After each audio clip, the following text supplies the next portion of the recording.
देखिए मैं आपको बता दूं भाई, एनपीएल का तरह तरह का न्यूज़ आ रहा है कि एनपीएल किस तरह की होगा, 2025 का एनपीएल कैसा होगा, किस तरह की होगा, कहां होगा और कैसे होगा।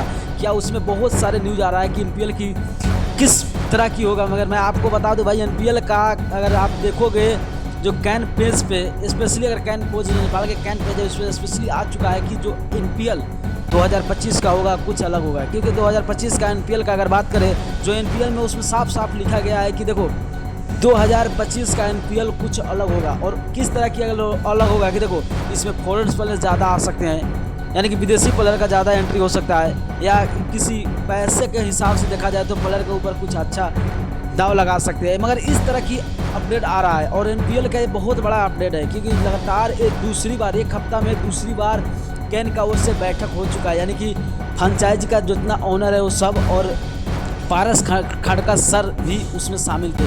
तो भाई ये एनपीएल का बहुत बड़ा अपडेट है, क्योंकि अगर एक हफ्ता में 2 बार मीटिंग हो रहा है, बैठक हो रहा है, तो इसके सोच से लग रहा है कि भाई आने वाला 2025 का जो एनपीएल है वो कुछ अलग हो सकता है। और इसमें प्लेयर का ऊपर पहले 15 लाख था मिनिमम, तो इस साल कुछ अलग होने वाला है। क्योंकि एनपीएल का चर्चा अगर देखा जाए तो पूरा देश और विदेश में चल रहा है, क्योंकि एनपीएल की पहले ही दफ़ा ऐसा हुआ कि शायद किसी ने नहीं सोचा होगा, और एनपीएल के इस तरह होना भी चाहिए। और एनपीएल आने वाला 2025 का जो किस तरह का होगा, आप लोग कमेंट में कमेंट कर देना। अगर नए हो तो चैनल को सब्सक्राइब करते हुए वीडियो को शेयर करके पेज को फॉलो कर देना। भाई मिलता हूँ नेक्स्ट वीडियो पे। जय नेपाल, जय नेपाली।